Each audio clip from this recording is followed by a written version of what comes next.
le cadre du Novembre numérique 2022, BloLab Cotonou et l'Institut français se sont associés pour organiser un hackathon autour de la valorisation de la richesse culturelle béninoise. La compétition a démarré ce jeudi 10 novembre 2022 dans les locaux de BloLab Cotonou.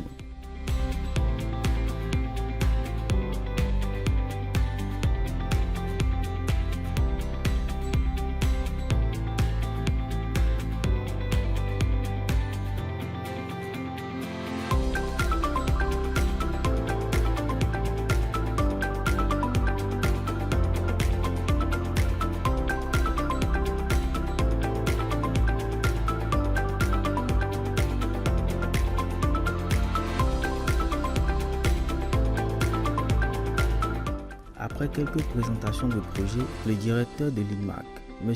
Romuald Chibozo, s'est entretenu avec les candidats pour leur apporter son expérience et surtout des conseils qui pourront les aider au cours de cette compétition. Je vous recommande de densifier la recherche parce que ce qui va permettre à ce qu'on dise que vous avez un projet solide, c'est qu'il faut que les bases soient solides. Pour que les bases soient solides, il faut que vous fassiez de la recherche.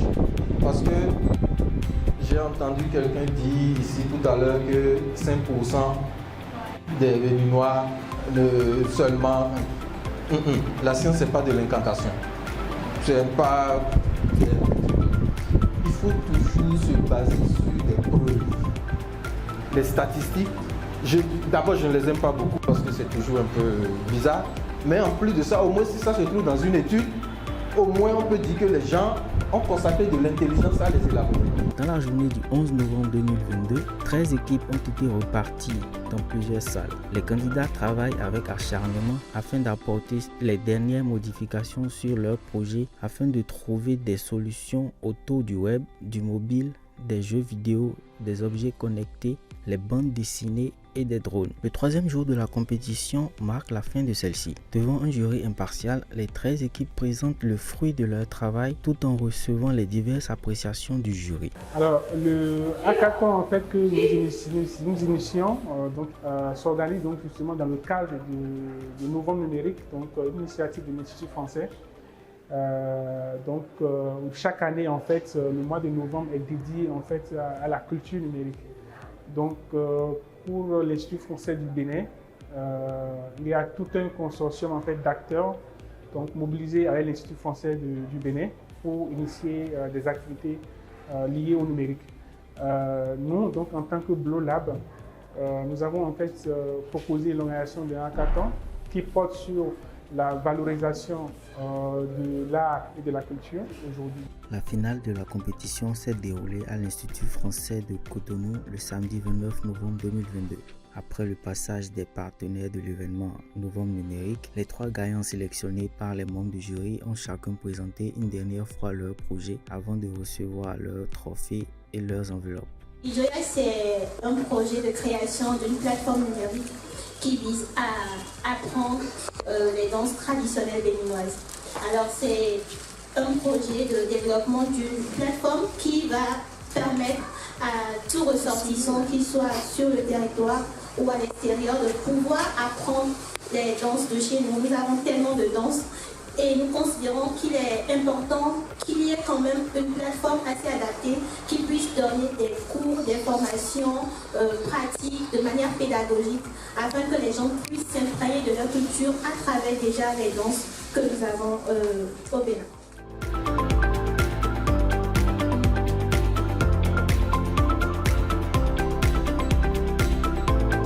Donc le numéro 2, c'est Artifici. Bonsoir à tous. Artifici, on se demande où est le rapport. Art pour l'art, Ifici pour l'inclusion en Yoruba. Il est constaté que les arts, notamment les arts de l'oralité, ne sont pas vraiment inclusifs, surtout au Bénin. C'est-à-dire, les arts ne prennent pas en compte les personnes handicapées, à savoir les personnes handicapées auditives et parfois les personnes handicapées visuelles en fonction du format. Donc, Artifici est là pour résoudre ce problème et permettre à tout le monde, que vous soyez handicapés visuels, handicapés moteurs, handicapés auditifs, vous avez accès à tout ce qui est art de l'oralité. Et en parlant de l'art de l'oralité, c'est le conte, des chansons et tout ce qui va avec. Merci.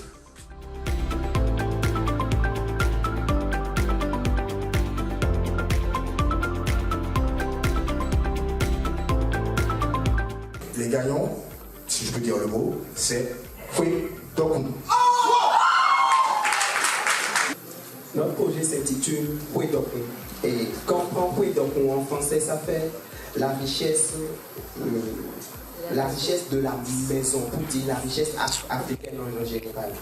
Et pour faire court, la première valeur culturelle qu'un peuple a, c'est sa langue.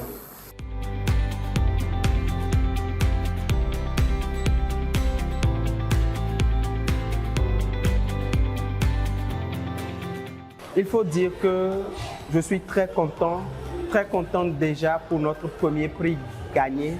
Mais à côté de cela, je suis très content que des initiatives comme ça existent parce que ça permet vraiment à la jeunesse d'exprimer son plein potentiel, de rentrer vraiment dans des moments où on réfléchit loin pour impacter positivement sur nos communautés via le numérique. Déjà à très court terme, c'est vraiment qu'on puisse trouver les moyens, aller jusqu'à une levée de fonds si possible pour que notre application Foué Dokun soit fonctionnelle. Nous sommes animés d'un sentiment de joie. On a travaillé avec toute l'équipe, Ferdinand, Noé et Gildas, on a vraiment travaillé. Et forcément, on s'attendait quand même à être récompensé. Mais vu quand même le nombre de participants, de compétiteurs, c'est un sentiment de joie qui nous anime d'avoir quand même pu tirer notre épingle du jeu à l'issue de cette compétition. Que ce soit le premier, le second, le troisième prix, c'est pour encourager.